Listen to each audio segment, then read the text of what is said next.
A' 이게 200mm. 자, 그럼 L' 200mm라는 이야기는 뭐냐면, 이 그림에서 보는 여러분들이 j 주요점에서 상까지의 거리가 200mm라는 뜻이죠. 그럼 방금 여러분들이 렌즈가 있으면 제일 주요점의 점을 딱 붙여가지고 요 계산했습니다.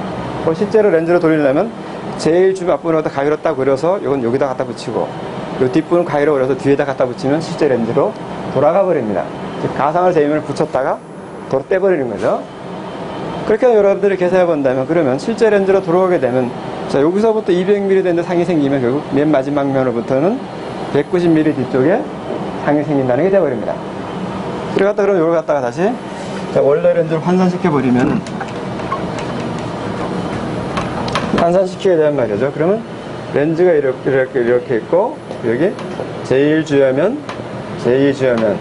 여기 물체가 있고, 여기 상이 있는데, 여기서부터 여기까지 거리가 이게 지금 200mm가 된다는 뜻이죠. 자, 여기가 지금 제2주요에서 상까지 거리가 됩니다. 붙였다가.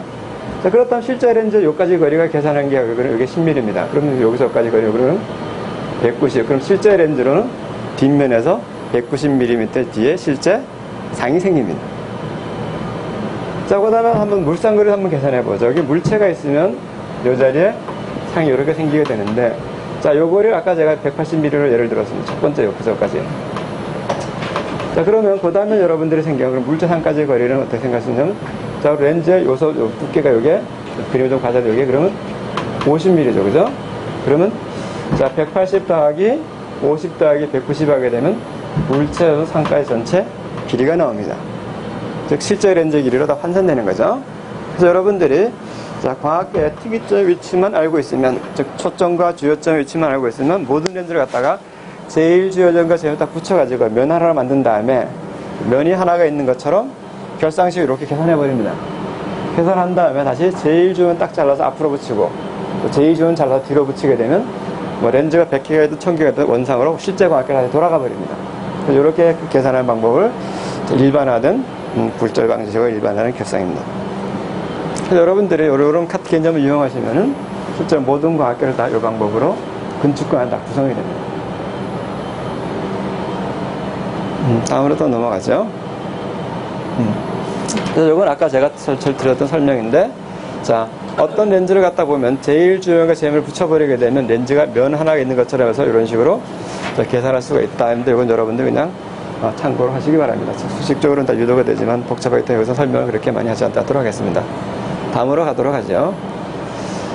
자, 네 번째는 이제 광학계의 배율에 대해서 말씀드리겠습니다. 광학계의 배율을 보게 되면 이제 광선과 불변경 관계를 먼저 말씀을 드려야 되는데, 자, 여기 어떤 광학 렌즈가 있고 앞에 면이 있고 뒷면이 있습니다. 그래서 첫 번째서 어떤 빛이 이렇게 쭉 A로 레이 1로 들어간다고 합시다. 들어가게 되면 반드시 렌즈에서 나와서 이렇게 상에 지나가고, 어떤 레이가 또 하나 두 번째 레이가 지나가면 이렇게 지나가고, 그러면 이렇게 두 개의 레이가 있다고 생각한다면, 자, 광학계의 결상하는 것과 광선은 상무관합니다. 예를 들어 여러분들이 보게 되면 이 렌즈 같으면 빛이 이렇게 딱 들어오게 되면 무조건 이 빛은 여기에 일로 이렇게 지나가는 것은 내가 물체를 여기다 두든 여기다 두든 상관이 없습니다. 즉 예를 들어서 B점에 물체를 넣어서 이렇게 나가는 빛이 이렇게 갔다 그러면 A점에 들어와서 이 방향으로 한 빛은 무조건 똑같이 이래 갑니다. 그래서 광학계의 레이라는 것은 말하는 광선은 변화가 없습니다. 즉 예를 들어 내가 물체를 여기다 두든 물체가 크든 작든 간에 빛이 이렇게 돌아서 여기는 이렇게 가고 이렇게도 이렇게 갈 뿐이지 결상과 무관하죠. 근데 가만히 여러분 생각을 해보시게 되면 말이죠. 예를 들어서 내가 A라는 점에 물체를 놓게 되면 빛이 A' 요 점에 상임이 생깁니다. 그리고 수직으로 빛을 내서 A1까지 오게 되면 여기 물체의 높이가 됩니다. 그러면 이 광선이 가서 이렇게 지나갔다면 A1'에서 여기까지 거리가 상의 크기가 됩니다. 자, 근데 내가 만약 B라는 점에 물체를 놨다면은 요건 그러면 오히려 레이 1이 센터로 지나가는 광선이고 A가 요 레이 2가 끝을 지나가는 광선이 되어버립니다. 그죠? 그러면서 요 높이가 그럼 물체의 높이라면 요 밑에서 요 높이가 요 거리가 상의 높이가 되어버립니다. 그렇지만 두 개의 결선, 물체가 A에 있고 B에 있고 보면 물체의 크기나 상의 크기가 다 바뀌었지만 어쨌든 광선 두 개는 전혀 변한 게 없죠. 그럼 이게 사실은 이렇게 여러분들 라그란자 불변량이 요 광선의 불변성과 밀접한 관련이 있습니다. 따라서 이 광선 자체가 변하지 않기 때문에 예를 들어서 A에 있던 물체를 갖다가 B로 옮기고 A1으로 옮기게 되면은 즉 물체가 이렇게 횡이동하게 된 거죠. 그러면 높이가 생깁니다. 그러면 요때 그렇지만 요 두 개의 광선은 변화가 없죠. 거기서 나오는 게 라그란제 불변량입니다. 그래서 이게 NU 에타는 N 프라임 U 프라임 에타 프라임 아까 제가 설명드리겠는데 이게 사실을 자 실제 과학계에서 보게 되면 시타 베타를 갖다 이렇게 U를 탄전 시타로 U를 근설하게 되면은 요 그림 자체가 사실 그 그림입니다. 그렇게 되면은 자 변화가 없게 되는데 이게 라그란제 불변량입니다. 그 다음에 A에 했던 물체가 뒤로 옮기게 되면 즉 델타랑 거리를 옮기게 되면 상이 A 프라임에 했던 상이 뒤로 B 프라임으로 운동합니다. 그럼 여기도 마찬가지. 그렇지만 A를 B로 옮겨서 A 프라임 B로 이동했지만 광선 두 개도 역시 마찬가지 변화가 없죠. 거기도 마찬가지로 불변성이 존재합니다. 그 불변량에 해당되는 게 과학계 종불변량, 론지튜드의 인밴드런트라고 합니다. 그래서 자, 요 시타를 각 실제 과학계 BC들은 각 시타 프라임 있으면 근축각 U를 갖다가 탄지스타로 근설하고 또 요거는 자, 탄젠트 여기 저 U 프라임은 요 산데 시타 프라임 근설하게 되면은 N과 U 제곱 델타 L, 요 물체 이동 A와 B까지 델타 L이라고 합시다. 그럼 A 프라임 B까지 상이 이동하는 거리가 되고 델타 프라임이 되고 또 N 프라임에 U 프라임 델타 L 여기까지 항상 성립하고 요거 갖다가 종불변량이라고 그럽니다. 그러면 광학 결상에 반대 두 가지 성립하는데 이 LA1과 LA2가 변화가 없죠. 그처럼 물체가 A에서 A로 가나 A로 B로 가나 두 광선의 변화가 없다는 관계에서 두 가지 불변량이 항상 성립합니다. 그럼 넘어가죠. 자, 그러면 이렇게 불변량이 존재하게 되면 그 배율을 하나 정의합니다. 즉, 예를 들어서 라그란제 불변량은 N과 U와 에타는 물체의 높이고, 에타 프라임은 상의 높이입니다.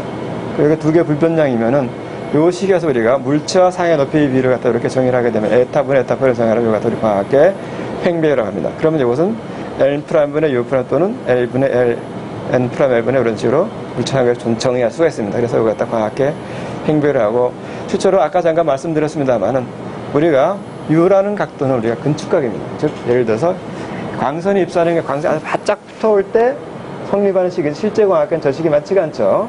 실제 광학계가 실제 맞다 약간 근설하게 되는데 각도가 작다면 그냥 시타를 시타로 근설하지만 U를 시타로 근설하지만 탄전 시타로 사진 광학계는 탄전 시타로 그 다음에 U 노광 광학계는 즉 시타가 아주 클 때는 3m 되게 이상 될 때는 사인 시타로 근설합니다. 그래서 이런 세 가지 방법을 사실은 표현됩니다. 그러면 실제 여러분들이 보기에 예를 들어서 실제 광선이 요 시타랑 근사로 각도로 들어올 때 그럼 나올 때 요 각도를 계산하게 되면 이게 그럼 배율이고 이것도 배율이냐? 사실 이건 엄밀한 의미의 배율이 아닙니다. 배율은 여기서 리미트 시타가 제로로 수렴할 때 물체가 너미로 전환할 때 그게 근축과학적인 배율입니다. 그래서 이런 것들은 실제적으로 우리가 느끼는 배율이라는 거죠. 근축과학적인 배율과 요 값은 차이가 있습니다.